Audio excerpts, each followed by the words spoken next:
இன்னைக்கு தமிழகத்துல நிறைய பேர் தெரிஞ்சுக்கணும் அப்படின்னு ஆர்வமா இருக்கக்கூடிய ரெண்டு விஷயம்.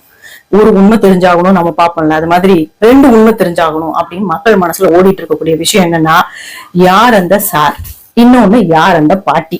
சரி, இது ஒரு பக்கம். அண்ணா பல்கலைக்கழகத்துல படிக்கக்கூடிய மாணவியை, கல்லூரி மாணவியை பாலியல் வன்கொடுமை செய்த கொடூரனை எதிர்த்து முதல்ல குரல் கொடுத்து போராடினது நமது அண்ணாமலை அவர்கள் தான். அதுக்கு நிறைய கேலிகளும் கிண்டல்களும் செஞ்சவங்க ஒரு பக்கம். எப்போதுமே குரல் கொடுக்கக்கூடிய நிறைய வாய்கள் இதுக்கு வாயை துறக்காம இப்ப வரைக்கும் இருக்காங்க. அது அவர்களுடைய டிசைன் நாம வச்சுக்கலாம்.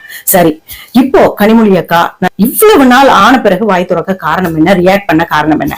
உங்க ஆட்சி நடந்துட்டு இருக்கு, நீங்க ஆட்சியில் இல்லாத போது ஒரு விஷயம் நடந்தால் வருமுன் காப்போம் அப்படின்னு குரல் கொடுக்கக்கூடிய நீங்க உங்க ஆட்சியில் நடந்த கொடுமைக்கு இவ்வளவு லேட்டா ரியாக்ட் பண்ண காரணம், அப்போ அந்த பின் பாத்துக்கலாம் அப்படின்னு நினைச்சுக்கிட்டு இருக்கீங்களா கனிமொழி அக்கா? மேடையில இப்படி எப்படி பேசுறீங்க முதல்வர் அவர்களே அப்படின்னு சொல்லி அண்ணாமலை அவர்கள் கேள்வி எழுப்பியிருக்காங்க. என்னன்னு பார்த்தா, புதுமை பெண் திட்ட விழால முதல்வர் அவர்கள் கலந்து கொண்ட போது ஒரு ஆண் கல்லூரிக்கு சென்றால், கல்லூரிக்குள் நுழைந்தால் அது கல்வி புரட்சி, ஒரு பெண் கல்லூரிக்குள் நுழைந்தால் அது சமூக புரட்சி அப்படின்னு ரொம்ப பெருமையா சொல்லியிருக்காரு. இதற்குதான் அண்ணாமலை அவர்கள் கேள்வி கேட்டிருக்காங்க. கல்லூரியில பயின்று கொண்டிருந்த ஒரு மாணவியை பாலியல் வன்கொடுமை செய்த ஒரு கொடூரனை இப்ப வரைக்கும் உங்க கட்சியிலிருந்து நீக்கலையே, நீங்க இப்படி மேடையில போய் பேசுறீங்களே நியாயமா அப்படின்னு அண்ணாமலை அவர்கள் கேட்டிருக்காங்க. சரிதானே?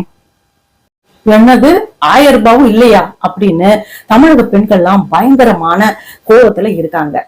இந்த திராவிட மாடல் ஆட்சிக்கு வருவதற்கு முன்னாடி பொங்கல் பரிசு தொகையா 5000 ரூபாய் கொடுக்கணும் அப்படின்னு சொன்ன இவங்க ஆட்சிக்கு வந்த பிறகு 1000 ரூபாய் தான் கொடுத்தாங்க. சரி, அந்த 1000 ரூபாயாவது கொடுப்பாங்கன்னு பார்த்தா இந்த தடவை பொங்கலுக்கு அதுவும் இல்லை அப்படின்னு ஆயிடுச்சு. இன்னொன்னு, இவர்கள் தேர்தல் வருவதற்கு முன்னாடி தேர்தல் வாக்குறுதியாக மகளிர் உரிமை தொகையாக அனைவருக்கும் 1000 ரூபாய் அப்படின்னு சொன்னாங்க. தேர்தல் ஜெயிச்சு ஆட்சியில உட்கார்ந்த பிறகு தகுதி அடிப்படையில நிறைய பெண்களுக்கு அந்த தொகையும் கிடைக்கல.